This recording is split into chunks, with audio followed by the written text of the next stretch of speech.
வணக்கம் தோழர்களே. நான் உங்கள் வெங்கடாசலம், கிராம வெளிகள் அறக்கட்டளை, தர்மபுரி மாவட்டம். நம்முடைய ஆலம் லைஃப் யூடியூப் சேனலின் தகவல் பெட்டி நிகழ்வுல இன்றைக்கு நாம என்ன பார்க்க போறோம் அப்படின்னா, யூஎன் ஒரு அறிக்கை வெளியிட்டிருக்காங்க. தண்ணீர் திவால் அறிக்கை அப்படின்னு சொல்லிட்டு ஒரு அதிர்ச்சிகரமான அறிக்கையை வெளியிட்டிருக்காங்க. அதை குறித்து தான் நாம இன்னைக்கு பார்க்க போறோம். இந்த வீடியோ உங்களுக்கு பிடித்திருந்தா லைக் பண்ணுங்க, மற்றவர்களுக்கு ஷேர் பண்ணுங்க. உங்களுக்கு இந்த வீடியோ குறித்த ஏதேனும் கமெண்ட் இருந்தா கமெண்ட் பாக்ஸ்ல கமெண்ட் பண்ணுங்க. வாருங்கள் தோழர்களே, நிகழ்வுக்குள்ள போலாம். குளோபல் வாட்டர் பேங்க் ரப்டன்சி அப்படின்னு சொல்லிட்டு தண்ணீர் திவால் அறிக்கையை வெளியிட்டிருக்காங்க. இது யார் வெளியிட்டது அப்படின்னா, சர்வதேச பல்கலைக்கழகமான, அதாவது ஐக்கிய நாடுகள் சபையின் பல்கலைக்கழகமான UN university water environment and earth இதுதான் வெளியிட்டிருக்கு. அதாவது WEH அப்படின்னு சொல்லுவாங்க. இது சர்வதேச அளவிலான உலக தண்ணீர் திவால் அறிக்கை 2026 வெளியிட்டிருக்காங்க. இந்த அறிக்கை பல அதிர்ச்சிகரமான தகவல்களை தாண்டி வந்திருக்குன்றது தான் இன்று உலக நாடுகள் அனைத்தையும் கவலைக்குள்ளாக்குகிறது. அதுவும் இந்தியா ஒரு பேராபத்தான நிலையில இருக்கு அப்படின்னு சொல்லி இந்த அறிக்கை எச்சரிக்கை கொடுத்திருக்கு. இந்த அறிக்கை என்ன சொல்லிட்டு அப்படின்னா, உலகத்துல இருக்கக்கூடிய மிக முக்கியமான நீர் ஆதாரங்கள் 20 நீர் ஆதாரங்கள்ல 13 நீர் ஆதாரங்கள் மறுபடியும் மீட்க முடியாத ஒரு சூழல்ல இருக்குன்னு சொல்றாங்க. அதாவது மரணித்து கொண்டிருக்கின்றன அப்படின்னு சொல்றாங்க. உதாரணத்துக்கு பெரும் ஆறுகள்னு சொல்லக்கூடிய பல்வேறு ஆறுகள் இந்த தமிழ்நாட்டிலேயே கூட அழிந்து போன நிலையில இருக்கின்றத நம்ம அறிவோம். அது போலதான் உலகத்துல இருக்கக்கூடிய 20 நீர் ஆதாரங்கள்ல 13 நீர் ஆதாரங்கள் மரணித்து விட்டன அப்படின்னு இந்த அறிக்கை சொல்லுது. இன்னும் சொல்ல போனா 70% நீரை நம்ம பயன்படுத்திட்டோம். மறுசுழற்சியே செய்ய முடியாத நிலைக்கு நம்ம போயிடணும். இப்ப இயற்கை நமக்கு கொடுத்திருக்கக்கூடிய நீர் என்ன அப்படின்னா மழை நீர். அந்த மழை நீர் நிலத்தடி நீராகவும் பனிப்பாறைகளாகவும் இருக்கு. அதுதான் நன்னீரோட ஆதாரம்னு சொல்றோம். உலக அளவுல நன்னீர் பாத்தீங்கன்னா 4% மட்டும்தான் இந்தியாவுல இருக்கு. அப்ப எவ்வளவு அதை சிக்கனமா பயன்படுத்த வேண்டும் பாருங்க. ஆனா உருவாகக்கூடிய இந்த நன்னீரை காட்டிலும் நம்ம பயன்படுத்தக்கூடிய நீரின் அளவு ரொம்ப அதிகமா இருக்கு. வேகமாக அந்த நன்னீரின் அளவு குறைந்து வருகிறது. பனிப்பாறைகள் 30% அளவுக்கும் உருகிவிட்டனன்னு சொல்லி அறிக்கை சொல்லுது. பனிப்பாறைகள் எப்படி உருகுது அப்படின்னு நமக்கு தெரியும். நம்ம அனைவரும் அன்றாட பயன்படுத்தக்கூடிய குளிர்பதன பெட்டிகள்ல பயன்படுத்தக்கூடிய அந்த குளோரோ கார்பன் கூட இந்த பனிப்பாறைகள் உருகுவதற்கான காரணம் சொல்றாங்க. ஏன்னா உலகத்தோட வெப்பம் அதிகரித்து கொண்டே இருக்கிறதுனால இந்த பனி மலைகள் உருகி அந்த பனி கடல் நீர் மட்டம் உயர்ந்து கொண்டே இருக்கிறது.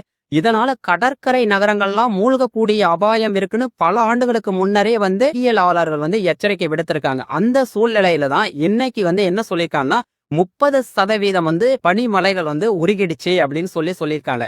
இன்னும் சொல்ல போனா 1990களில் 70களில் அறிக்கை என்ன சொல்லியிருக்காங்க அப்படின்னா, நம்ம கிட்டத்தட்ட 410 ஹெக்டேருக்கும் அளவு அதிகமான சதுப்பு நில காடுகளை அழிச்சிட்டோம். நீரை அதிகமாக உள்வாங்கக்கூடிய இடம் சதுப்பு நில பகுதிகள். இன்னைக்கு பள்ளிக்கரணை போன்ற சதுப்பு நில பகுதிகளோட போராட்டம் நமக்கு தெரியும். அந்த இடத்துல கட்டிடங்கள் கட்டலாம்னு சொல்லி தமிழக அரசு முனைப்பு காட்டிய போது அதை போர்ட் ரத்து செய்தது. அந்த மாதிரி கட்டிடங்கள் அந்த பகுதியில கட்டக்கூடாது அப்படின்னு சொல்லி தடை விதித்ததை கூட நம்ம பார்த்திருக்கோம். இப்ப இந்த சூழ்நிலையில தான் இந்த நன்னீர் பயன்பாட்டுல 70% நீரை விவசாயத்திற்கு பயன்படுத்திடுறோம். அப்ப மிகவும் சொற்பமான நீர் தான் இன்றைக்கு இருக்கிறது. அதே போல பாத்தீங்கன்னா நீரின் அளவு தொடர்ச்சியா குறைந்து கொண்டே வருகிறது. இன்னைக்கு நீங்க பாத்தீங்கன்னா இது எந்த நகரங்கள்ல அதிகமா தாக்கம் இருக்கும் அப்படின்னா, தண்ணீர் திவால் அறிக்கையோட மையம் எது அப்படின்னா தமிழகம் தான் சொல்றாங்க.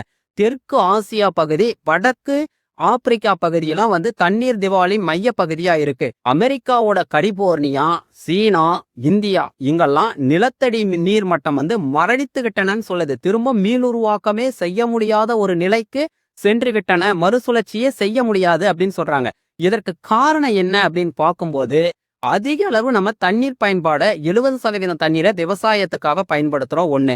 இன்னொன்னு பாத்தீங்கன்னா விவசாயத்துல நம்ம தண்ணீர் பெருமளவுல பயன்படுத்தக்கூடிய பயிர்களை தான் நம்ம பயிரிடுகிறோம். அதனால தண்ணீர் அதிக அளவுல தேவைப்படுகிறது அப்படின்னு சொல்லியிருக்காங்க. இன்னொரு, நகரமயமாக்கல் இந்தியாவுல அதிகரித்துக்கிட்டே இருக்கிறதுனால நம்ம பெருமளவுல கட்டிடங்களை கட்டிட்டோம். அங்க மழைநீர் உள்வாங்குவதற்கான எந்த ஒரு வாய்ப்பையும் நம்ம ஏற்படுத்தல. பெருமளவுல ஆறுகள், குளங்கள், ஏரிகள் இது போன்ற கட்டமைப்புகளை எல்லாம் அழிச்சிடும். அந்த பகுதிகள்லாம் சுருங்கி கொண்டே இருக்கிறது.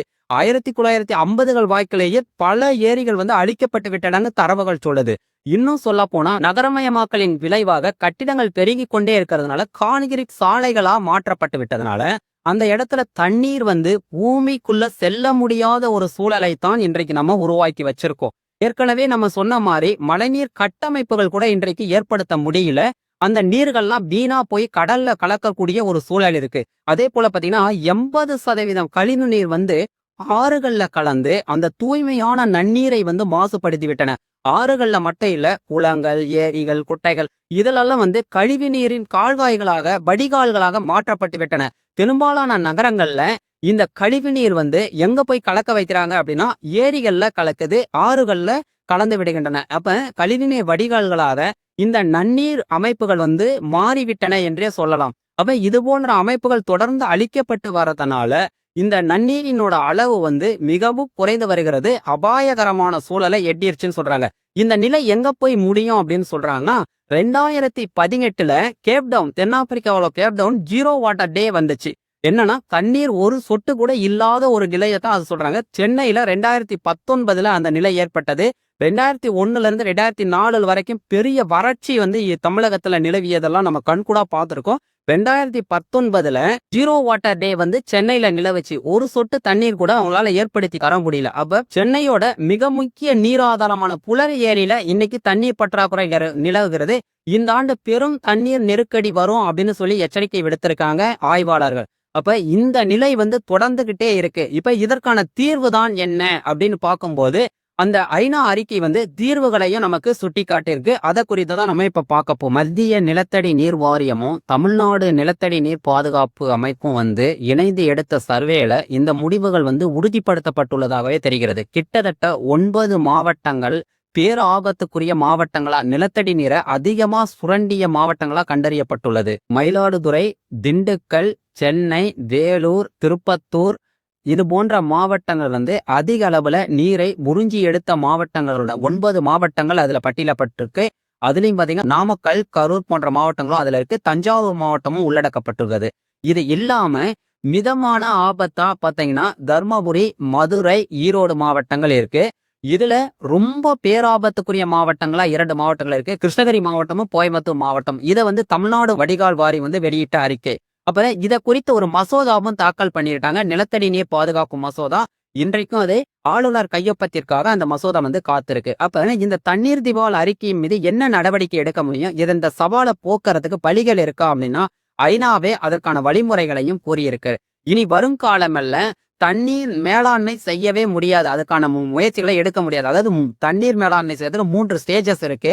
ஒண்ணு வந்து கிரைசிஸ் மேனேஜ்மெண்ட் சொல்லுவாங்க. ஸ்ட்ரெஸ்ட், ஏற்கனவே நீர் வந்து வெள்ளம் போன்ற காலங்கள்ல அதிகமா இருந்து அந்த நகர்ல வந்து அதிகமான நிலத்தடி நீர் மட்டம் உயரக்கூடிய ஒரு ஸ்ட்ரெஸ்ன்னு சொல்லுவோம். அதுக்கப்புறம் 2வது ஸ்டேஜ் தான் வந்து பாத்தீங்கன்னா கிரைசிஸ் மேனேஜ்மெண்ட், வாட்டர் பற்றாக்குறை, நீர் பற்றாக்குறைன்னு சொல்லுவோம் இல்லைங்களா. அந்த நிலையையும் தாண்டிடுச்சு. வறட்சி நிலையை தாண்டி திவால் நிலைக்கு போயிடுச்சு. தண்ணியே இல்லாத நிலை.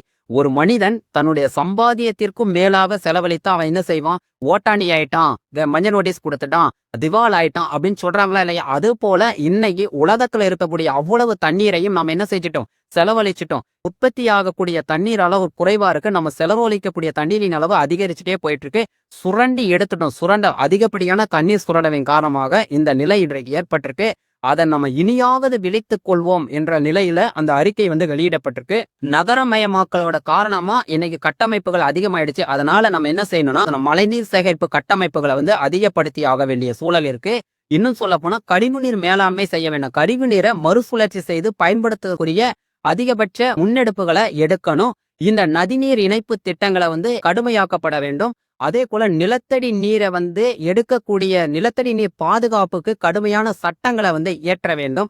இது போன்ற நிகழ்வுகளை நம்ம முன்னெடுக்கும் போது கட்டாயம் நம்ம கட்டமைப்புகளை உருவாக்கி நம்ம செய்தோம்னா இந்த நிலையை போக்க முடியும் என்று ஐநா வந்து எச்சரிக்கை கொடுத்திருக்காங்க. இனியாவது இந்த தண்ணீர் பாதுகாப்பை வந்து குறித்து அரசாங்கம் வந்து கவலை கொள்ளணும்.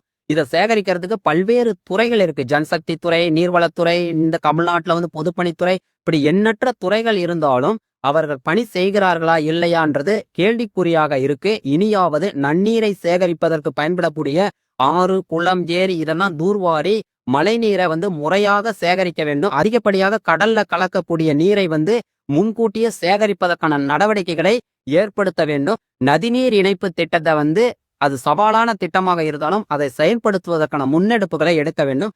தர்மபுரி மாவட்டத்துல நீண்ட நாள் கோரிக்கையான ஏரிகளுக்கு நீரேற்றும் திட்டத்தை நடைமுறைப்படுத்த வேண்டும். அதுபோல ஒவ்வொரு மாவட்டத்துல இந்த நீர் பிரச்சனையை தீர்த்து ஏரிகள்ல நீர் நிரப்பி அதை விவசாயத்துக்கு பயன்படுத்த செய்தா இந்த பிரச்சனை கட்டாயம் டைல்யூட் ஆகும்.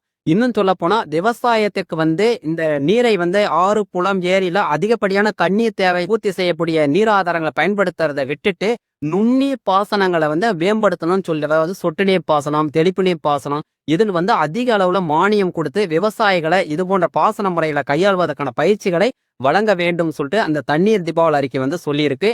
இதை பயன்படுத்தி நாம தண்ணீரை மீளுருவாக்கம் செய்ய வேண்டும் என்பதே அனைவருடைய வேண்டுகோளாக இருக்கு. 3ஆம் உலகப் போர் தண்ணீருக்காக நிகழும் அப்படின்றது வெறும் வாக்கியம் அல்ல, அது நிதர்சனமான உண்மை அப்படின்றத இந்த ஆய்வறிக்கை நமக்கு எடுத்துக்காட்டி இருக்கிறது. இனியாவது விழித்துக்கொள் மனிதனே அப்படின்றதான் இந்த வீடியோ மூலம் நாம் தெரிந்து கொள்ளக்கூடிய தகவலாக இருக்கும். இந்த வீடியோவை குறித்த உங்களுடைய கருத்துக்களை கமெண்ட் பாக்ஸ்ல சொல்லுங்க. இந்த வீடியோ பிடித்திருந்தா லைக் பண்ணுங்க, ஷேர் பண்ணுங்க. நன்றி தோழர்கள்.